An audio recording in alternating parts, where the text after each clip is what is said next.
The Avengers radio series, a cultural phenomenon in South Africa back in the 1970s. South Africa was a country with no national television service. It wasn't until 1976 that the country would get its first taste of television broadcasts. But before that, radio was the primary medium of entertainment and information for the masses. This was the context when The Avengers, a British spy FI series, made its debut on South African radio and became a cultural phenomenon. The Avengers was a British television series that originally aired from 1961 to 1969. The show revolved around the adventures of John Steed, a suave and sophisticated secret agent, and his various female associates. The series was a unique blend of traditional spy thriller elements with science fiction and fantasy, which set it apart from other shows of its time. While the series was hugely popular in the UK and had also made a significant impact in the American markets, being one of the rare British series given a network transmission slot, it was virtually unknown in South Africa. This was primarily due to the lack of a national television service in the country until 1976. However, as a film series, The Avengers was able to gain some exposure in South Africa through film rentals. But it was the launch of the radio series that truly brought The Avengers to the masses in South Africa. Come and listen at www.myclassicradio.net. The Black Museum. Horror and mystery based on Scotland Yard's collection, Orson Welles was both host and narrator for stories of horror and mystery based on Scotland Yard's collection of murder weapons and various ordinary objects once associated with historical true crime cases. Walking through the museum, Welles would pause at one of the exhibits, and his description of an artifact served as a device to lead into a wryly narrated dramatized tale of a brutal murder or a vicious crime. In the United States, the series aired on the Mutual Network between January 1 and December 30, 1952. Beginning May 7, 1953, it was also broadcast over Radio Luxembourg, sponsored by the cleaning products Dreft and Miro. Since the BBC carried no commercials, Radio Luxembourg aired sponsored programs at night to England. In the United States, a program of similar scope, using many of the same picked cases as the Black Museum, and nearly mirroring its broadcast run, was broadcast by NBC called Whitehall 1212. The two shows were different in the respect that while Whitehall 1212 told the story of a case entirely from the point of view of the police starting from the crime scene, the Black Museum was more heavily dramatized and played out scenes of the actual murders and included scenes from the criminal's point of view. Come and listen at www.myclassicradio.net. Now, don't go away, because next on CBS Radio's Comedy Time are those two zany characters of many characters, Bob and Ray. And now, Bob Elliott and Ray Goulding present the CBS Radio Network.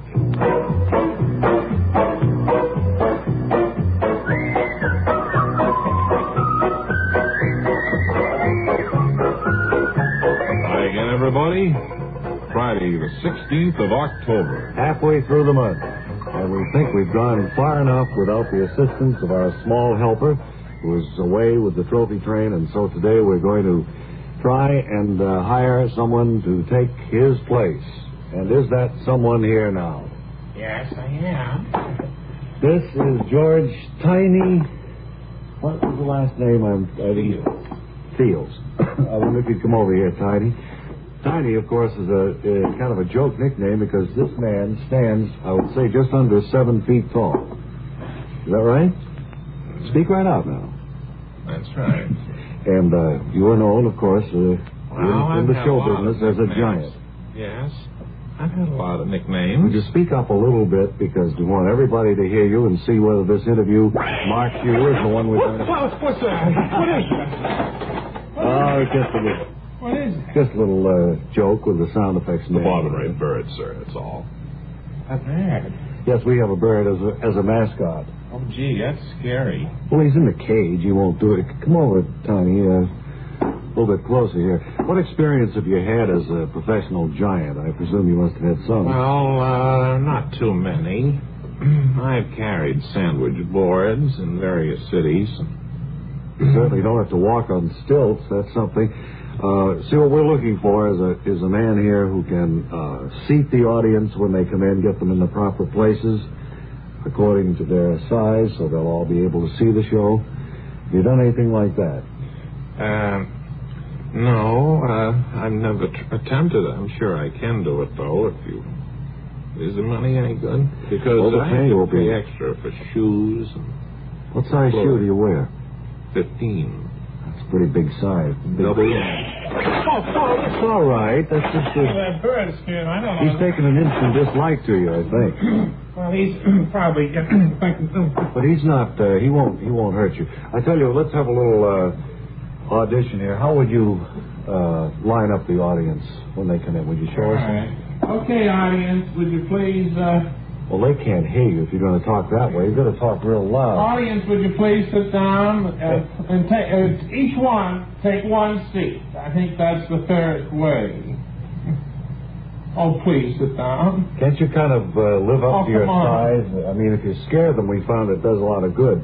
Well, if they sit down and they're scared, they laugh better. Well, I'll try that if you could let some real people in. Well, they're all in here now. They're just sitting there looking at you. Real people? Yes. Well, they sit there just like rocks.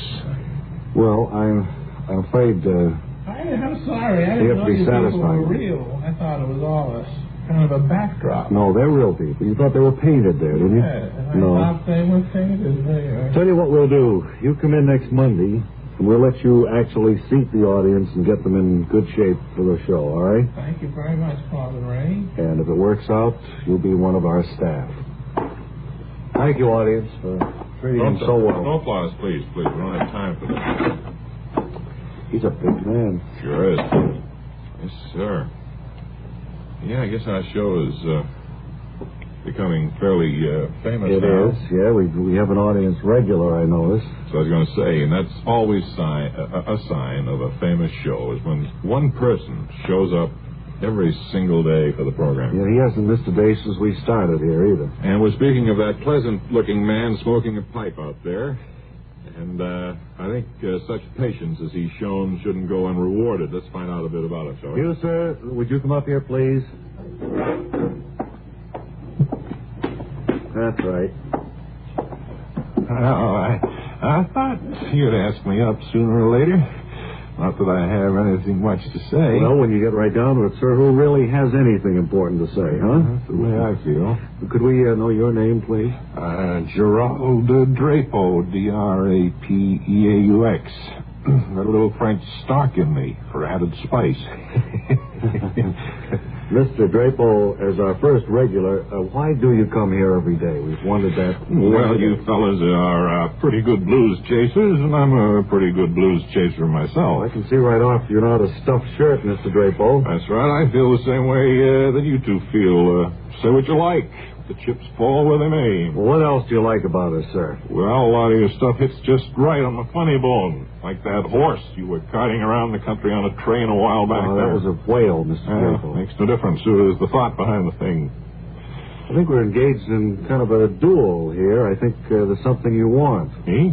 Me want anything from you fellas? Well, that's silly. No, you two give me priceless hours of fun. We don't give away money or prizes on the show. You know that, don't you, Mr. Drapeau? Well, I'd have to know that. I'm here every day, aren't I? All right, then, Drapeau. Out with it. What do you want? Ease up, son. I'm just a gent who's getting on a little, and I come here every day because I'd rather be here than anywhere else. I think I know what it is. I bet you want to make a speech over our microphone. Is that it? Well, those things scare me, son. Now, if you don't mind, I'll be getting back to my seat so I can enjoy the rest of your wonderful show. I'll bet.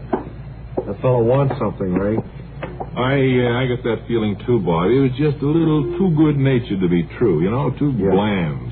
Although you did put it to him that very few people really have important things to say. And that remark might very well have set the tenor of your conversation with him, Bob. Well, let's keep an eye on him anyway. He's shifty. Incidentally, I forgot to thank you for letting me come on stage. Thank you. I enjoyed our chat very much. Shut up, Drapeau.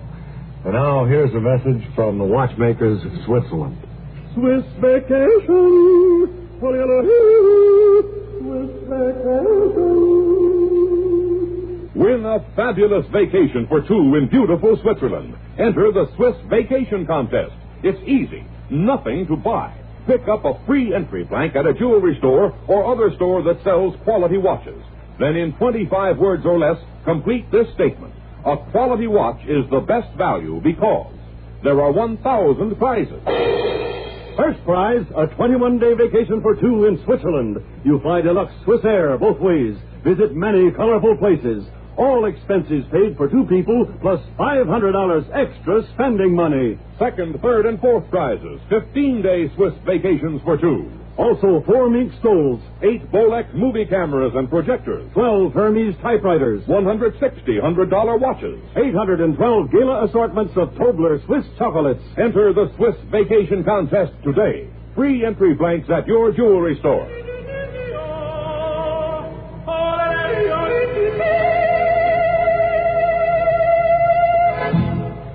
Beautiful, beautiful. Drink, buddy.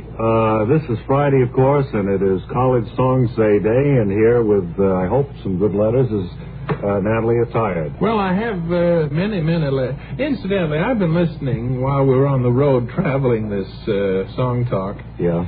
And you have a Mary Magoon here. Yes.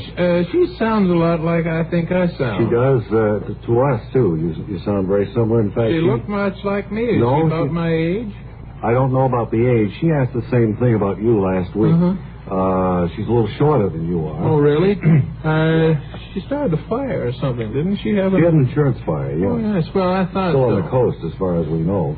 Well, good luck to her. How was the mail this week? Well, very good. We've had wonderful turnout of mail, and that we almost decided to say O. Henry High from Austin, Texas, because of the nice letter from Mary McPherson. Yes.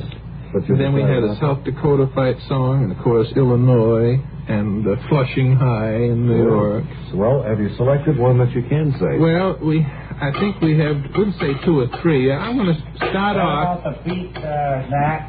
That's about it, yes, Eddie. First, I like to say McAllister College, St. Paul, 5, Minnesota. St. Paul, Minnesota, McAllister College. Natalie Attired says their song. This is called the Mac Rouser. We are loyal to dear old Mac. In college spirit, we never lack. We always fight to win the game. In every sport, it's just the same. We wave our banners of gold and blue, and to these colors we're ever true. We proudly give an Oski wow wow for our dear college McAllister. Good. Now, I'd like to move along. All right, Eddie. Now I'd like to move along to Can do another one. MIT, Massachusetts Institute of Technology. Oh, I bet they've got a good complicated one. Here we go. I wish that I were back again at Tech on Boylston Street, dressed in my dinky uniform, so dapper and so neat. I'm crazy after calculus, I never had enough. It was hard to be dragged away so young, it was horribly off the top. Hurrah for technology, ology, oh. Glorious old technology, ology. Take me back on a special train to the glorious institute. I yearn for the inspiration of a technological tooth. I'd shun the physical, quizzical prog, and chapel and all that. But how I would love to go again on a scientific bat. So to MIT. All right, Eddie. Now from Washburn High of Minneapolis. Where's I'd that? like to Washburn High, Minneapolis. Oh, okay. All right, Eddie. Cheer for old Washburn High. You bring the whiskey, and I'll. Oh, bring the rye. wait a minute now. I don't think that's We'll fitting. send the sophomore out, Virginia. No. I think 2 is enough for the day anyway. All right. Well, I was beginning to think I was taking much too much time. All right, that's very good. If any of you other college folks or high schools either would like to have Natalie say your song, send her the words, and as she did today, she will do another one or 2 next week, next Friday. All right. Now, Ray has something to say about Fitch. Well, don't we have a little ET first with it? No? Okay.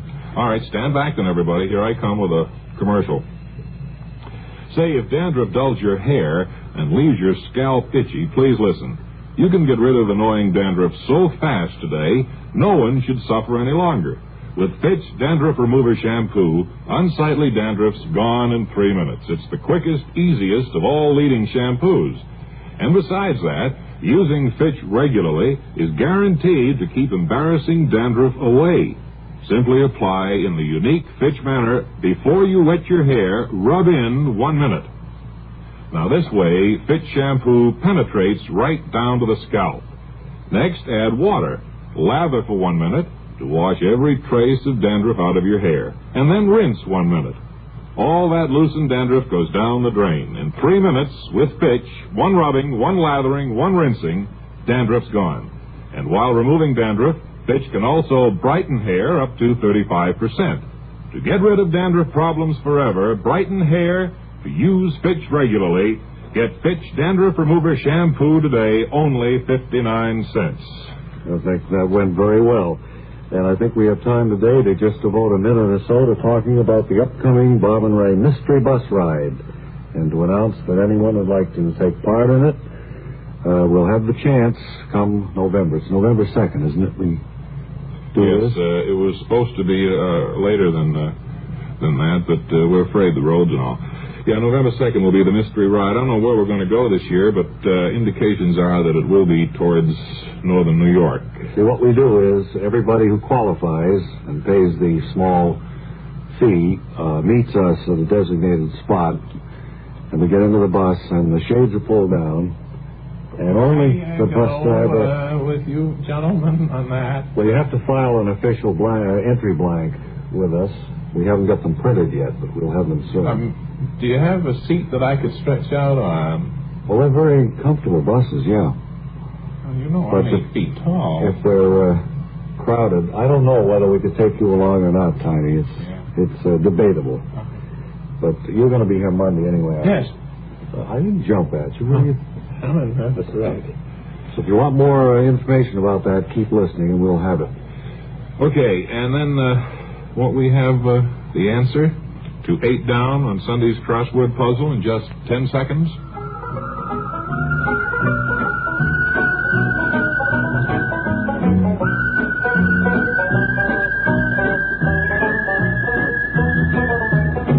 It's a 4-letter word, meaning well-behaved, and the word is good. Is that G-O-O-D? Right. Good. Till Monday, this is Ray Goulding reminding you to write if you get work. Bob Elliott reminding you to hang by your thumbs. This is the CBS Radio Network.